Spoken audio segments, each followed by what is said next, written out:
I told my mother I'd enlisted on a Tuesday afternoon in her kitchen, and the silence that followed told me everything I needed to know about the next 4 years of my life, maybe longer. She didn't scream, she didn't cry, she just stopped moving, her hands frozen on the towel she'd been folding, and looked at me like I'd just announced I was throwing my life away. Which, in her mind, I probably was.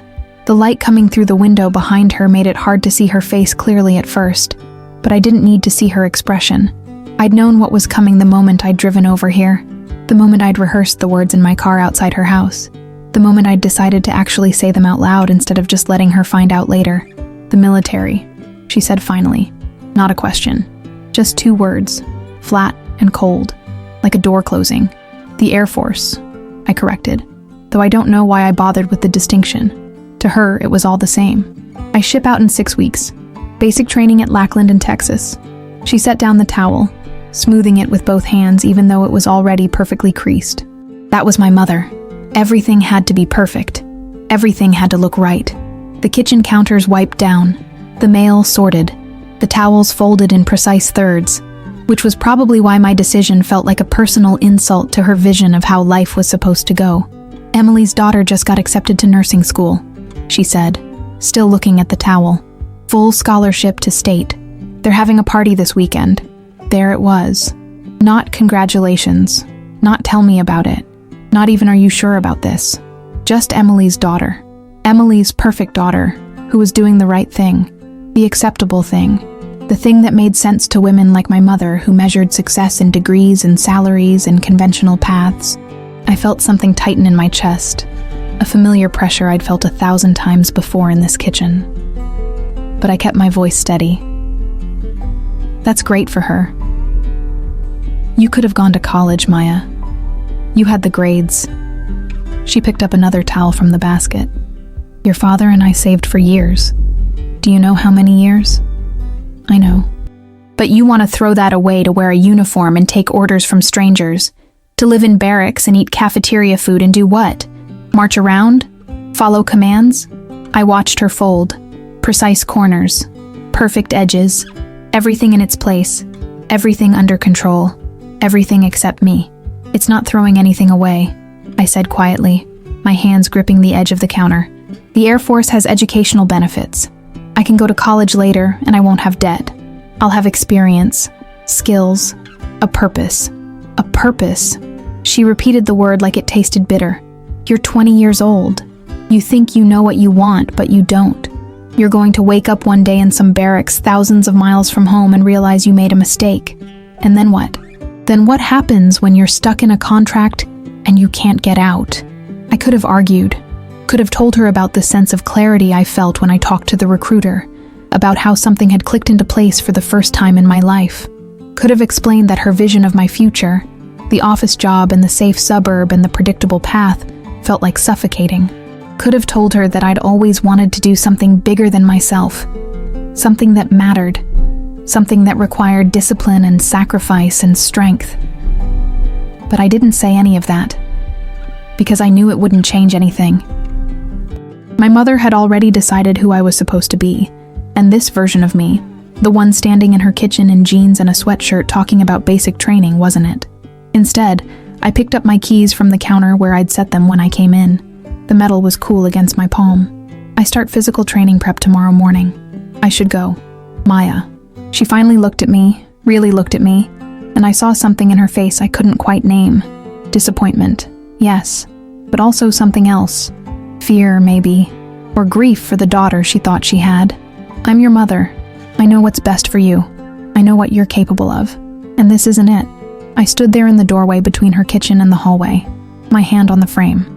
The afternoon light cut across the floor in clean geometric lines, illuminating the perfect order of everything. The fruit bowl arranged just so, the dish towels hanging at exact angles, the motivational sign on the wall about family and blessings.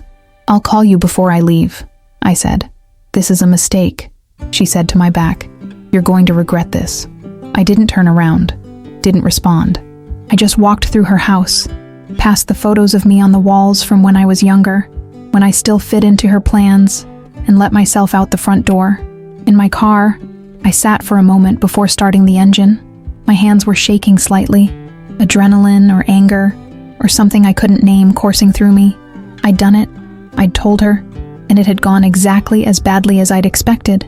But underneath the hurt, underneath the familiar ache of her disapproval, there was something else, something solid. I'd made a choice, my choice. And no matter what she said, no matter how many times she compared me to Emily's daughter or anyone else's daughter, I was going to see it through. I pulled out my phone and looked at the email from my recruiter, my report date, my flight information, the checklist of things to bring and things to leave behind. In 6 weeks, I'd be gone. And maybe my mother was right. Maybe I would regret it. But I knew with absolute certainty that I'd regret staying even more. The weeks before basic training passed in a strange, suspended kind of time. Days that felt both impossibly long and terrifyingly short. I ran every morning before sunrise, pushing myself through routes that got a little longer each day, my lungs burning in the cold air, my legs aching in ways I'd never experienced. The recruiter had given me a preparation packet, pages of exercises and requirements and things I needed to memorize, and I attacked it with a focus I'd never brought to anything in high school. My apartment became a different space. I cleared out half my closet, started packing what I could bring, donated what I couldn't. I practiced making my bed with hospital corners. I learned the Air Force core values, the chain of command, the rank structure. At night, I'd fall asleep reciting the Airman's Creed, the words becoming a kind of meditation. Mom called once in those 6 weeks. Just once. It was a Wednesday evening. I'd just finished a brutal workout and was drinking water at my kitchen counter when my phone buzzed. I stared at her name on the screen for 3 rings before answering. Maya. Hi, Mom. I wanted to check in, see if you'd reconsidered. I set down the water bottle carefully, wiped the condensation from my hand onto my shorts. No, my flight's booked. 2 weeks from Saturday. A pause. I could hear the television in the background, one of those home renovation shows she always watched. Someone was talking about open concept floor plans. Have you thought about what this means? Really thought about it? You won't be able to just change your mind once you're there. I know that. Do you? Because this isn't like quitting a job or dropping a class. This is a binding contract. Years of your life. I looked at the preparation materials spread across my counter, the folded uniform items I'd been issued at MEPS, the running shoes I'd already worn through the soles of. I've thought about it. Emily's daughter got offered an internship at the hospital. Paid. She starts this summer while she's still in school. I closed my eyes, counted to 5, opened them again. That's good for her. You could still apply to schools for spring semester. It's not too late. Your father would help with the costs, I'm sure. I don't want to go to school right now, Mom. I want to do this. Want. She said it like the word itself was childish. You're making a life decision based on want. I could have said a lot of things in that moment. Could have pointed out that her entire life was built on wants, on choices she'd made about what mattered and what didn't. Could have asked why her wants counted and mine didn't. Could have finally, actually said what I'd been holding back for years. Instead, I just said, I should go. I have an early run tomorrow. Maya, I'm trying to help you. I know. I'll call you before I leave. I hung up before she could say anything else. Set the phone down on the counter and stood there, hands braced against the granite, breathing carefully. Not angry. Not anymore. Just tired. Tired of defending myself. Tired of justifying my choices. Tired of feeling like I had to earn the right to my own life. Dad called more often, usually in the evenings, usually when he was driving home from work. The conversations were easier, but there was something careful in them, like he was trying to navigate around landmines. Your mother mentioned you two talked, he said one night. Yeah, she's worried, Maya Bear. You know how she is. I pulled my knees up to my chest on the couch. She's disappointed. That's different from worried. A long pause.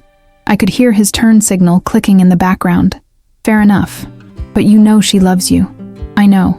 Lisa wants to know if you need anything before you leave. She mentioned something about helping you shop for personal items to bring, or, I'm good, Dad. The Air Force provides everything at basic. I just need to show up. Right. Of course. Another pause. She'd like to see you, though. Before you go. We both would. Maybe dinner this weekend? I almost said no. I was busy.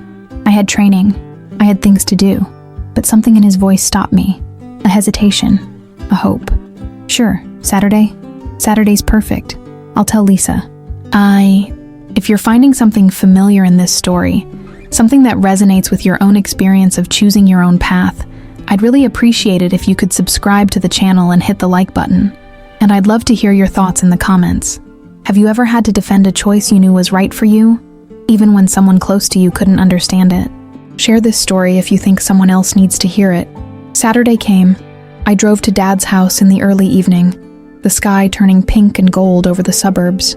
He and Lisa had moved here 2 years ago, after they got married, and I'd only been to the house a handful of times. It was nice. Smaller than the house I grew up in, but warmer somehow. Less like a showroom and more like a place where people actually lived. Lisa answered the door. She was in jeans and a sweater, her hair pulled back, and she smiled when she saw me. Not the polite smile people give when they're being courteous. A real smile. "Maya, come in, come in. Your dad's in the kitchen pretending he knows how to grill." I followed her through to the back deck where Dad was indeed staring at a grill like it might attack him. He looked up when he heard us and grinned. There she is, future Airman Rodriguez. Not yet. Still just Maya. Not for long, though. He came over and hugged me, and I let myself relax into it for a moment. Dad had never been good with words, but he was good with presence, with showing up.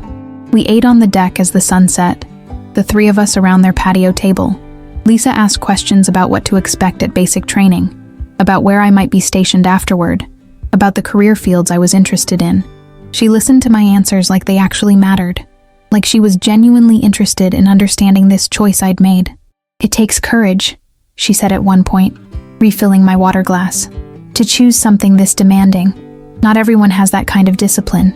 "I don't know if it's courage," I said.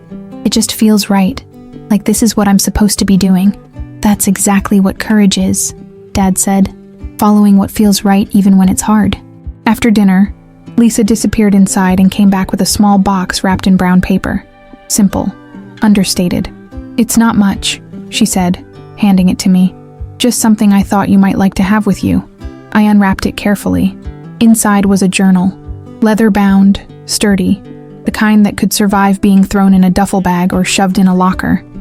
On the first page, in careful handwriting, she'd written, "For Maya, to record the journey. I thought you might want to write things down," she said, watching my face.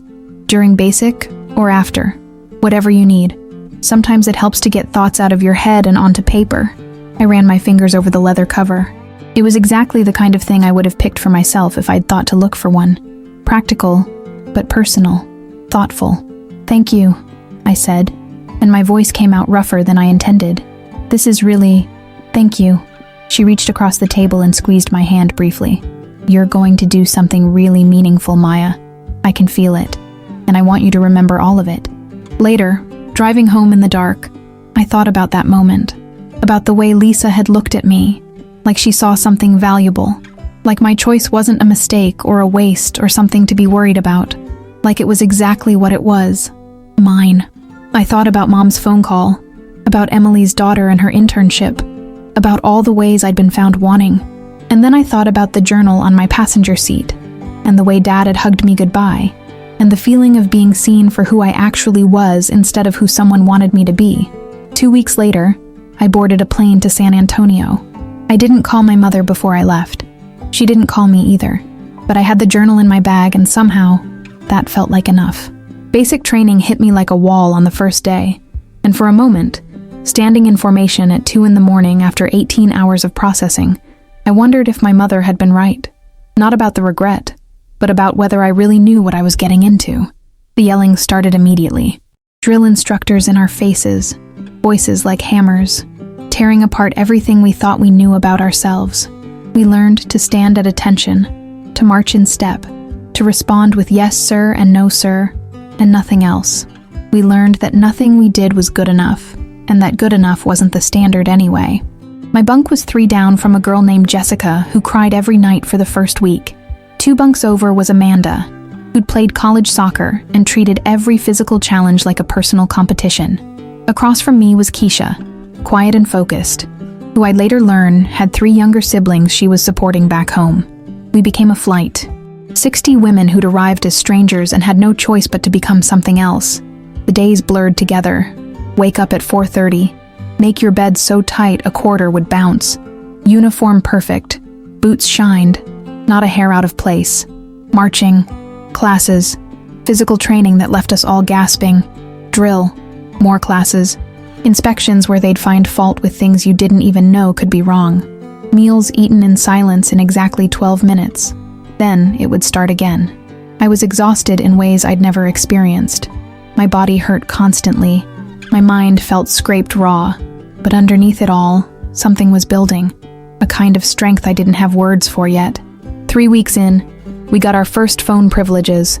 Limited time, supervised, everyone lined up waiting their turn at the bank of phones in the common area.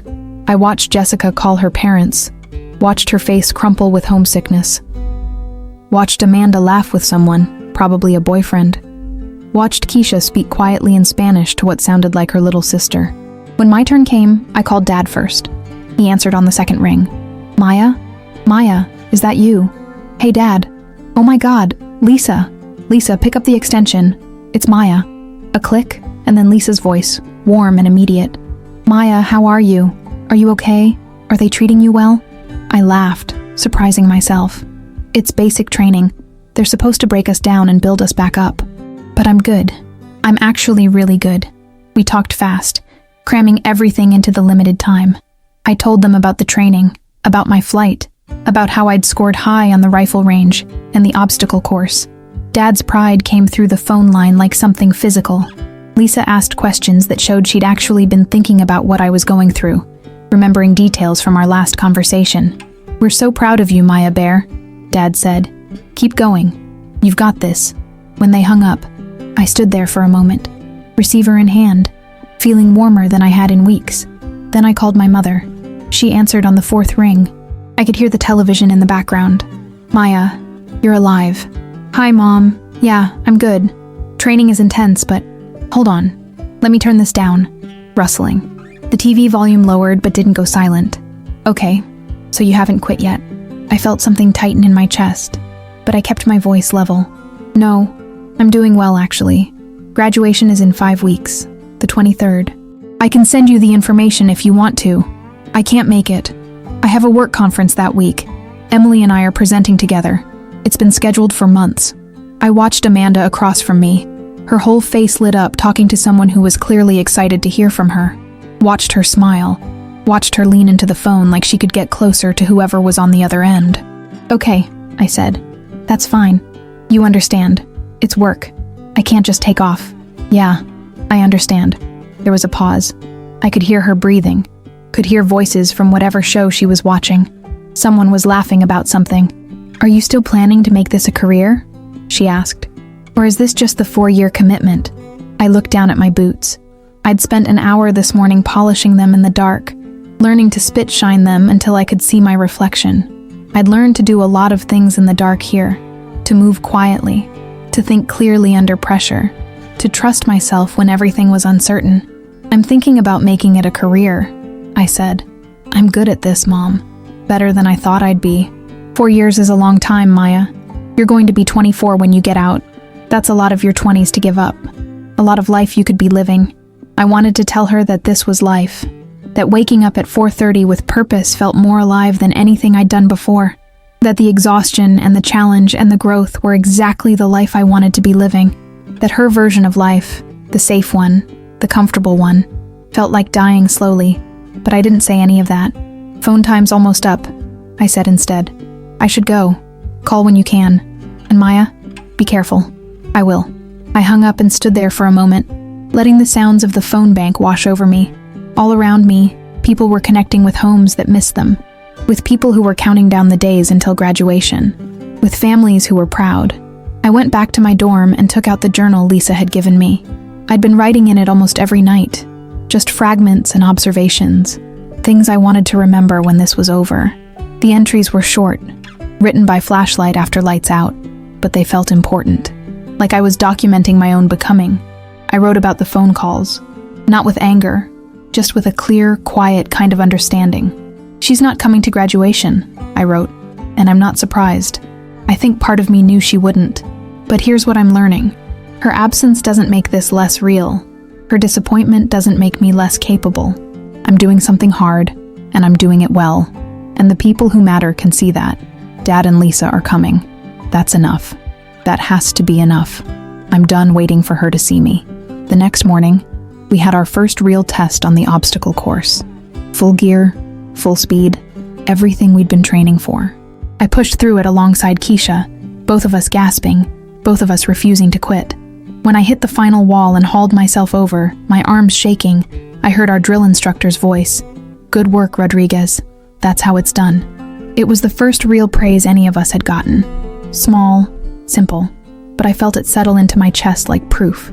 That night, Jessica asked me how I did it, how I stayed focused when things got hard. "I just remember why I'm here," I said, "and I remember that the people who doubt me don't get to define me." She nodded slowly. "Your family must be really proud." I thought about Dad's voice on the phone, about Lisa's questions, about the journal she'd given me, and the way she'd said I was going to do something meaningful. "Yeah," I said, "they are." And it was true. The family that mattered was proud.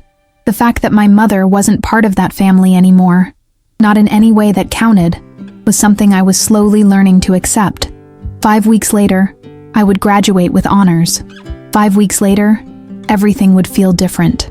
But that night, in my bunk, exhausted and sore, and more sure of myself than I'd ever been, I knew I'd made the right choice, even if my mother never would. Graduation day arrived with clear Texas skies and heat that shimmered off the parade grounds by 8 in the morning. We'd been up since 4, preparing. Every uniform pressed to perfection. Every boot shined until they looked like black mirrors. Every movement we'd make that day rehearsed until it was muscle memory. I stood in formation with my flight, feeling the weight of the moment settle over me. 8.5 weeks. It felt like 8 months, like 8 years. I wasn't the same person who'd stepped off the bus that first night, terrified and determined and completely unprepared for what was coming. The girl next to me, Amanda, whispered without moving her lips. "You see your family?" "Not yet." "They're coming though, right?" "Yeah, they're coming." I didn't mention that only 2 of them were. That my mother had sent a text yesterday that said, "Congratulations on graduating. I hope it goes well," like I was finishing a community theater production instead of completing military basic training. I'd read it twice, then put my phone away and didn't respond. The ceremony started. We marched in formation, every step synchronized, every movement crisp. The base commander spoke. Our training instructors spoke. Someone's family member spoke. And then we were called up by flight, one by one, to receive our completion certificates and our first salute as airmen. When my name was called, I walked across that platform with my head high and my shoulders back, and I felt something click into place inside me. This was real. I'd done this. Not despite my mother's doubts, but because I'd stopped letting her doubts define what I was capable of. After the ceremony, in the chaos of families reuniting and photographs and congratulations echoing across the grounds, I scanned the crowd. It took a moment to find them, but then I saw Dad's face in the 3rd row, his phone held up, recording. Lisa was beside him, and even from a distance I could see she was crying. I made my way through the crowd, weaving between reunions and celebrations. When Dad saw me, his whole face transformed. He pushed through the last few people between us and grabbed me in a hug so tight I could barely breathe. "You did it," he said into my hair, his voice rough. "God, Maya, you did it. I'm so proud of you. So damn proud." When he finally let go, Lisa was there, waiting. She looked at me in my uniform, and I watched her take it all in. The insignia, the ribbons, the way I stood differently than I had 8 weeks ago. She wasn't just looking, she was seeing. "You look incredible," she said quietly. "Strong, confident, exactly how you should look. Thank you for coming," I managed. "It means everything. Of course we came." She said it like there was never any question. Like this was exactly where they were supposed to be. We wouldn't have missed this for anything. She reached into her bag and pulled out a wrapped package. Small, flat, carefully taped. "I have something for you. For your new room, wherever they station you." I opened it right there. People streaming past us, the Texas sun beating down. Inside was a frame, simple but elegant, and in it was my official Air Force photo, the one they'd taken 6 weeks in, after we'd gotten our uniforms, but before the hardest parts of training. I looked so young in it, young but determined, staring straight at the camera like I was daring it to doubt me. "I asked your dad for a copy of this," Lisa said, watching my face. I hope that's okay. I wanted you to have one to keep, to remember this moment. And she paused, looked almost shy. I framed one for our house too. Your first uniform photo. It's on the mantle now. The noise around us seemed to fade. The crowds, the celebrations, all of it distant. You framed it? My voice came out smaller than I intended. You put it on your mantle? If this story is touching something in you, if you've ever had someone show up for you in a way that changed everything, I'd really appreciate you subscribing to the channel and hitting the like button. Leave a comment about a time someone believed in you when it mattered most. And please share this story with anyone who might need to hear it. Of course I did. Lisa said it like it was the most obvious thing in the world, like there was no other choice she could have made. Maya, your family. This is a huge milestone. These things matter. Your achievements matter. You matter. I looked at my father, who was watching us with an expression I'd rarely seen on him. Soft, proud, almost emotional. We wanted you to know that we see you, Dad said, that we've always seen you, and we're so incredibly proud of who you're becoming. I held the frame in both hands, my thumbs running over the glass. Somewhere in my mother's house, there were probably still photos of me from high school, from middle school, from when I fit into her idea of who I should be. But there wouldn't be this photo. There wouldn't be any photo of me in uniform. And here was Lisa, my father's wife, someone I'd barely known 2 years ago, who'd taken this photo and given it a place of honor in her home. I don't know what to say, I admitted. You don't have to say anything, Lisa said gently. Just know that every time someone comes to our house and asks about the photos on the mantle, I'm going to tell them about you, about your courage, about what you've accomplished. I'm going to brag about you shamelessly. Something cracked open in my chest. Not broken. Opened. Like a door I didn't even know had been locked. We took photos after that. Dozens of them. Me in my uniform, Dad and Lisa on either side. Me saluting. Me with my flight. Me alone, standing tall, looking directly at the camera the way I'd learned to do here. Present. Accountable. Ready. That evening, we went to dinner at a steakhouse off base, the kind of place with dim lighting and leather booths and steaks that cost more than I'd spent on food in the past 2 months combined. Dad insisted on ordering everything, on celebrating properly. Lisa asked questions about what came next, about my technical training school, about where I might be stationed, about the career field I'd chosen. She listened to my answers like they were fascinating, like my plans and my goals and my future actually mattered to her. Have you told your mom about your assignment yet? Dad asked carefully, cutting into his steak. I shook my head. She texted congratulations this morning. That's it. She loves you, Maya. She just can't be happy for me when I'm not doing what she wanted me to do. I finished. I know, Dad. I get it. And I'm okay with it now. Really. Lisa reached across the table and touched my hand briefly. You've handled this with so much grace. More than most people would have. But you shouldn't have to handle it at all. You should be celebrated, completely, without conditions. I am being celebrated, I said, looking between them. Right here, right now, by the people who matter. My phone buzzed in my pocket. I pulled it out, saw Mom's name on the screen. A text. Did you graduate? How did it go? I stared at it for a long moment. 6 hours after the ceremony ended. 6 hours after one of the biggest moments of my life. And she was asking if it happened. I typed back, yes, it went well. She responded immediately, good, I'm glad. Your father must be proud. I looked up at Dad and Lisa, both watching me with concern. It's fine, I said, putting the phone away. It's just Mom being Mom. But later that night, back in the hotel room the Air Force had provided for my brief stay before heading to technical training, I took out my journal. The first one was almost full now, pages and pages of my own becoming documented in my own hand. I wrote about the day, about the ceremony and the pride and the heat, about Dad's hug and Lisa's tears, about the photo in the frame, sitting now on the small desk in my hotel room, proof that someone saw me and chose to honor what they saw. And then I wrote about my mother's text. She asked if I graduated, 6 hours later, like she'd forgotten, or like it didn't matter enough to remember the exact time. And maybe that's the clearest answer I've gotten from her, not the disappointment. Not the comparisons to Emily's daughter, just the forgetting, the not prioritizing. the not showing up. But here's what I know now. I don't need her to show up. I needed someone to show up. And someone did. Multiple someones. Dad and Lisa drove hours to be here. They framed my photo. They're proud of me. That's not second best. That's not settling. That's family. Real family. The kind that shows up. I'm done grieving the mother I wish I had. I'm done waiting for her to become someone she's not. I have people who love me as I am, who celebrate me as I am, who see my choices as valid and valuable and worth honoring. That's enough. That has to be enough. And you know what? It is. I closed the journal and looked at my uniform hanging in the closet, ready for tomorrow's travel. Looked at the framed photo on the desk. Looked at my reflection in the dark window.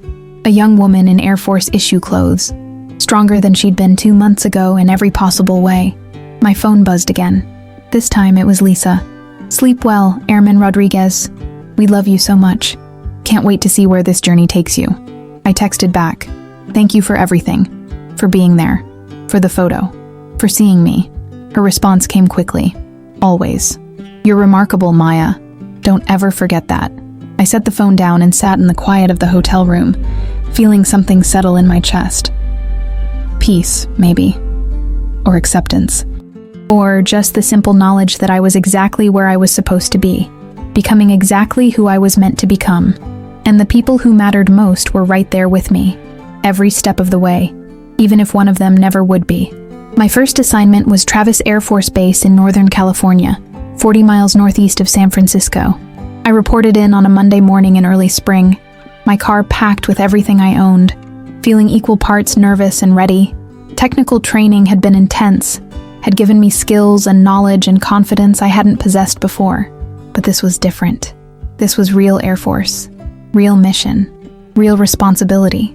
I threw myself into it completely. The work was challenging in ways I loved. Problem solving, critical thinking, working with teams toward common goals. I was good at it. Better than good. Within 3 months, my supervisor was giving me responsibilities usually reserved for people with twice my time in service. Within 6 months, I was leading projects. Mom and I spoke maybe once a month. Stilted conversations where she asked surface questions, and I gave surface answers. She told me about her promotion at work, about Emily's daughter getting engaged to a doctor, about the vacation she was planning to Italy. I told her I was doing well, that California was nice, that work was good. Are you making friends? She asked during one call. Yeah, my flight's great, and there's a good group of us who hang out off duty. That's good. You need a social life. You can't just work all the time. I almost laughed. My mother, who'd worked 60-hour weeks my entire childhood, telling me not to work too much. I'm balanced, I said instead. And you're still planning to stay in? Make this a career? Yeah, Mom. I am. A pause. Well, I suppose if it makes you happy. That was the best I ever got from her now. Resigned acceptance. Not pride, not celebration, just acknowledgement that I was doing what I was going to do regardless of her opinion. But I talked to Dad and Lisa every week. Real conversations. FaceTime calls where I could show them my apartment, where they could show me the garden Lisa was planting, where we talked about real things.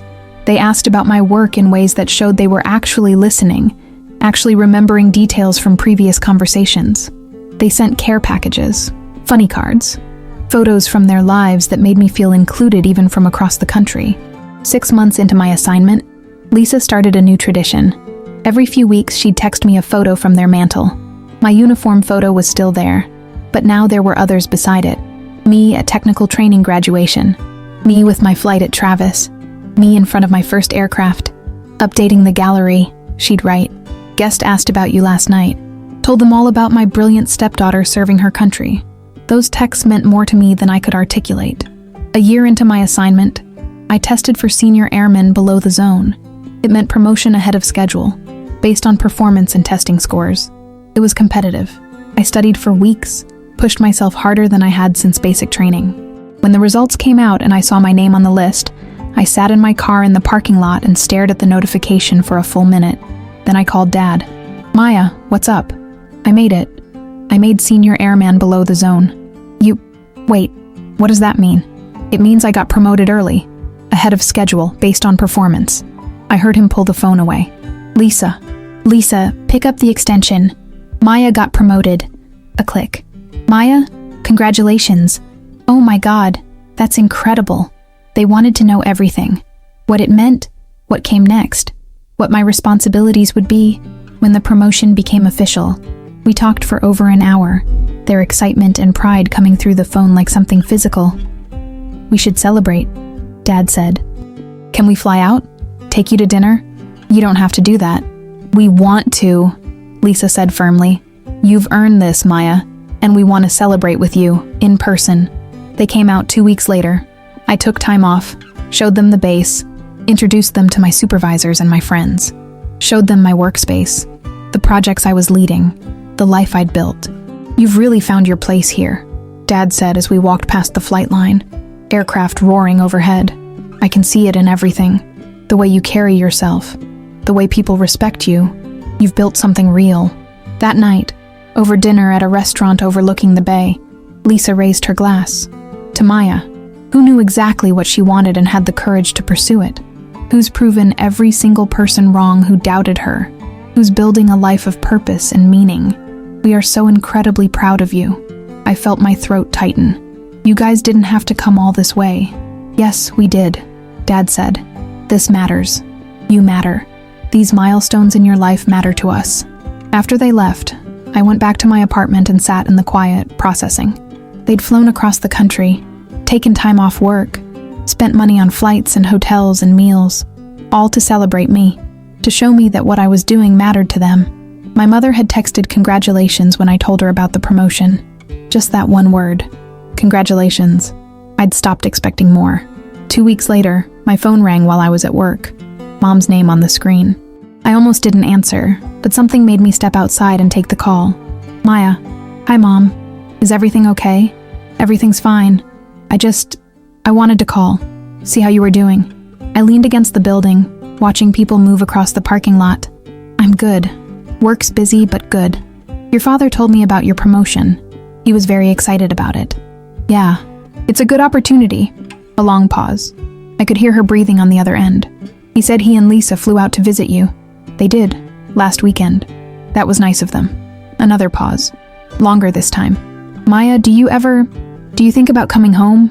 Visiting? I closed my eyes, opened them, watched clouds move across the California sky. I have leave coming up in a few months. I might fly back. To see your father. It wasn't a question. To see Dad and Lisa, yeah. Maybe some friends. Not me. I could have lied, could have softened it, but I was tired of pretending. Mom, when I come home, you spend the whole time comparing me to other people's kids, pointing out what I'm not doing, asking when I'm going to change my mind about my choices. It's exhausting. I'm your mother. I worry about you. No, you're disappointed in me. That's different from worry. Silence. Long enough that I thought she might have hung up.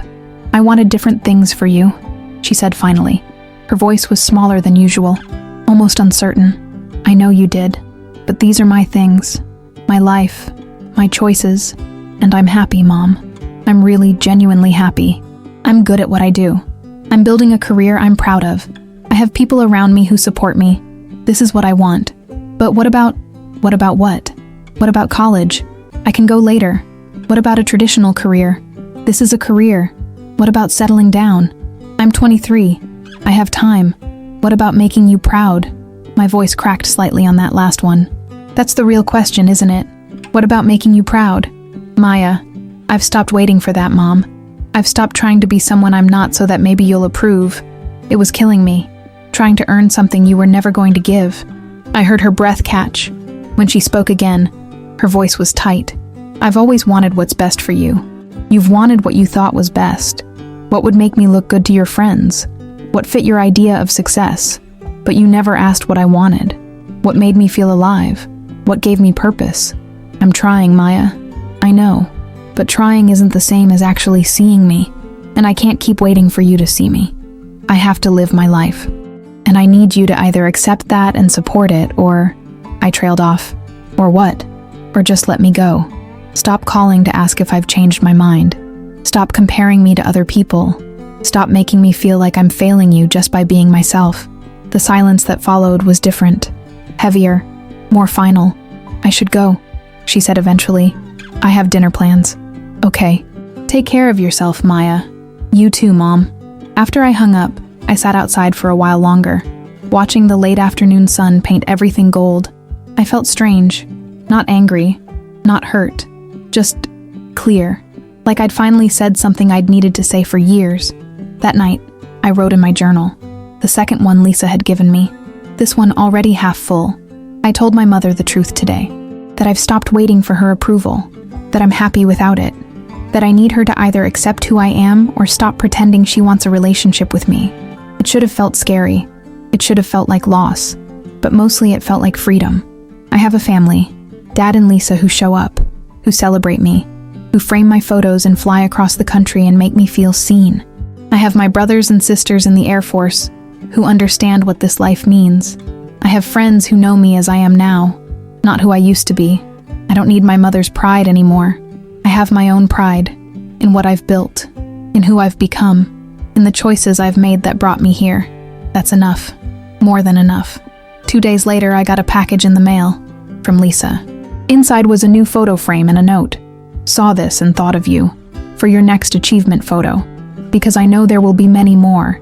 Keep making us proud. You're remarkable. Love, Lisa. I put the frame on my desk next to my current uniform photo and looked at them both. Evidence of people who believed in me, who saw my potential and celebrated it, who showed up. My phone buzzed. A text from Dad. Lisa told me about your conversation with your mom. I know that couldn't have been easy. I'm proud of you for standing up for yourself. You deserve to be celebrated, not tolerated. Love you, Maya Bear. I texted back. Love you too, Dad. Thank you for always seeing me. His response came immediately. Always. That's what family does. And sitting in my apartment in California, 3 years into a career I'd chosen against my mother's wishes, I realized something fundamental had shifted. I wasn't trying to prove anything anymore. Wasn't trying to earn love or approval or validation from someone who couldn't give it. I was just living, building, growing, becoming. And the people who mattered were right there with me, celebrating every step. That was more than enough. That was everything. 3 years into my service, I made Staff Sergeant, 25 years old, wearing stripes I'd earned through consistent performance, leadership, and dedication. I was leading teams now, mentoring younger airmen, making decisions that mattered, building something that felt permanent and real. The promotion ceremony was small, professional, exactly what I wanted. My flight chief pinned on my new stripes while my team watched, and afterward we went to lunch at the on-base cafeteria, because that felt more authentic than anything formal. This was my life. These were my people. This was the career I'd chosen. I called Dad that evening. Staff Sergeant Rodriguez, he said when he answered, and I could hear the smile in his voice. Has a nice ring to it. It really does. Lisa's already ordered the new photo for the mantle. She's very particular about keeping it current. I laughed. Tell her I'll send a good one tomorrow. Actually, Dad said, his tone shifting slightly, we were thinking about flying out again. If you have time. We haven't seen you in almost a year, and Lisa's been talking about wanting to see where you live, meet more of your friends, really see your life out there. You don't have to do that. We want to. Besides, Lisa's never been to San Francisco. We could make a whole trip out of it. See you, play tourist, celebrate properly. Something warm settled in my chest. I'd love that. Really. They came out 3 weeks later. I took leave, cleared my schedule, and for 5 days I got to show them everything. My apartment with its view of the hills, the base where I worked, the coffee shop I went to every Sunday morning, the hiking trails I'd discovered, the friends I'd made who'd become like family. We had dinner with my team one night, and I watched Dad and Lisa interact with the people I worked with every day, watched them ask genuine questions, laugh at inside jokes they didn't fully understand, see me in the context of this life I'd built. You've created something really special here, Lisa said later that night as we walked along the waterfront. Dad had gone ahead to take photos of the Golden Gate Bridge in the twilight. Not just a career, a whole life, a community. You should be so proud of yourself, Maya. I am, I said, and realized I meant it completely. For the first time in my life, I'm actually proud of who I am and what I'm doing. She stopped walking and turned to face me. The setting sun caught her face, made her eyes bright. I want to show you something, she said, pulling out her phone. She scrolled through her photos and then turned the screen toward me. It was their mantle, but it had grown since the last photo she'd sent. My military photos took up almost half the space now. My basic training graduation, my technical school completion, my first promotion, my second promotion, me with my team, me in front of different aircraft, me at a military ball in my dress blues, each one framed, each one given equal prominence to the other family photos surrounding them. Every time you send us a photo, or your dad takes one when we visit, I print it and frame it, she said quietly, because you've earned every single one of these moments. And I want them visible. I want everyone who comes to our home to see what you've accomplished, to know who you are. My throat tightened. There are so many, because you've done so many incredible things, and you're going to do so many more. She put her phone away and took both my hands in hers. Maya, I know I'm not your mother. I know I came into your life when you were already grown, but I need you to know that I see you. I've always seen you, and I am so proud to be part of your life, in whatever capacity you'll let me. Your family, I said, my voice rough. You've been more of a mother to me these past few years than... I trailed off. I know, she said gently, and that's her loss, not yours, never yours. Dad came back then, camera in hand, and looked between us. Everything okay? Everything's perfect, I said, and meant it. That night, back at my apartment after they'd gone to their hotel, I sat with my laptop open to social media. I rarely checked it, but something made me look. I scrolled through my mother's page, photos of her at work events, photos from her Italy trip, photos with Emily and Emily's daughter at the engagement party. Not a single photo of me. Not one mention of my career, my promotions, my life. It should have hurt. A year ago, it would have. But looking at it now, I just felt distant. Like I was observing someone else's life. Someone I used to know, but didn't anymore. My phone buzzed. A text from my mother. The first one in almost 2 months. Your father mentioned you made staff sergeant. Congratulations. I stared at it for a long moment. Thought about all the things I could say. All the ways I could point out that this had happened 3 weeks ago. That she could have called. That congratulations in a text message wasn't the same as showing up. But I didn't say any of that. I just wrote back. Thank you. Short. Polite. Final. She responded, Are you still happy there? With your choices? I looked around my apartment.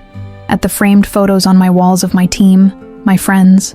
Moments from a life I'd built with intention. At my uniform hanging ready for tomorrow. At the journal on my desk, the third one Lisa had given me. Almost full now with 3 years of growth and change and becoming. Yes, I typed. Very happy. A long pause. Then, that's good. I'm glad you found what you were looking for. What I was looking for. Like it was some abstract thing. Like purpose and meaning and belonging were treasure hunts instead of choices. I should go, I wrote. Early day tomorrow. Okay. Take care, Maya. I set the phone down and took out my journal. The light from my desk lamp made a warm pool in the dark apartment. Outside, I could hear the city sounds, life happening all around me. I wrote, Mom texted today, asked if I was still happy with my choices, and I realized something. I've stopped needing her to validate those choices. I've stopped waiting for her to understand. I've even stopped being angry that she can't. She's my mother. She'll always be my mother, but she's not my family. Not in the ways that count, not in the ways that matter. Dad and Lisa are here. They flew across the country to celebrate with me. They frame my photos. They show up. They see me. That's family. Real family. The kind that shows up not because they have to, but because they want to. Because they're proud. Because they believe in who you are, not who they wish you were. I used to think that meant something was wrong with me. That if my own mother couldn't be proud, I must be doing something wrong. Making the wrong choices. Being the wrong person. But I understand now. Her inability to celebrate me says nothing about my worth. It says everything about her limitations. About what she can and cannot see. About what matters to her and what doesn't. And I've stopped trying to change that. Stopped trying to earn something she's not capable of giving. This uniform isn't a mistake. It's not something to regret. It's proof that I trusted myself when no one else did. Proof that I knew what I needed even when it disappointed someone I loved. Proof that I had the courage to choose my own path and walk it with my head held high. I closed the journal and looked at the photo Lisa had shown me on her phone. I pulled up the image she'd texted me months ago and looked at it again. My mantle. My family's mantle. full of evidence that someone saw me, someone celebrated me, someone was proud. The next morning, Dad and Lisa came over for breakfast before their flight home. I made coffee, scrambled eggs, toast. We sat at my small kitchen table and talked about everything and nothing. "This has been wonderful," Lisa said, holding her coffee mug in both hands. "Seeing your life here, meeting your people, understanding what you've built. Thank you for coming," I said. "It means more than you know." Dad reached across the table and squeezed my hand. "We're proud of you, Maya Bear. Every single day, every single choice. You've become exactly who you were meant to be." After they left for the airport, I stood at my window looking out at the California morning, at the life I was living, at the future I was building. My phone buzzed one more time. "Lisa, thank you for letting us into your world. You're remarkable, Maya. Don't ever forget that. We love you completely. Always have. Always will." I texted back, "I love you both too. Thank you for seeing me." And then I added, "Thank you for being my family." Her response came immediately. "Always. That's what we do." I put the phone down and looked at my reflection in the window. 25 years old, staff sergeant, leading teams, making a difference, living with purpose. My mother had said I'd regret my career, that I'd wake up one day and realize I'd made a mistake. But standing here, 3 years in, I didn't regret a single moment. I regretted the time I'd wasted seeking approval from someone who couldn't give it. But I didn't regret choosing myself. Didn't regret finding my purpose. Didn't regret trusting my own instincts about what my life should be. This uniform wasn't a prison. It was freedom. Freedom to be exactly who I was meant to be. Freedom to build a life on my own terms. Freedom to find family in unexpected places, and to let go of relationships that only existed in obligation. My mother's mantle was empty of me, but Lisa's was full, and that made all the difference. I got ready for work, pulling on my uniform, lacing my boots, checking my reflection one last time. The woman looking back at me was confident, strong, certain, someone who knew her worth not because someone told her she had it, but because she'd earned it through every choice, every challenge, every moment she'd chosen herself. I grabbed my keys and headed out into the morning, ready for whatever came next. Because I'd learned the most important lesson. The people who truly see you will show up. They'll celebrate you. They'll frame your achievements and put them where everyone can see. And the ones who can't, you let them go. Not with anger, not with bitterness. Just with the quiet understanding that their limitations are not your burden to carry. I had found my people. I had found my purpose. I had found myself. And I had learned that sometimes the greatest gift you can give yourself is permission to be proud of who you are, regardless of who isn't. The frame on my mother's mantle stayed empty, but the one on Lisa's kept growing, and that was more than enough. That was everything.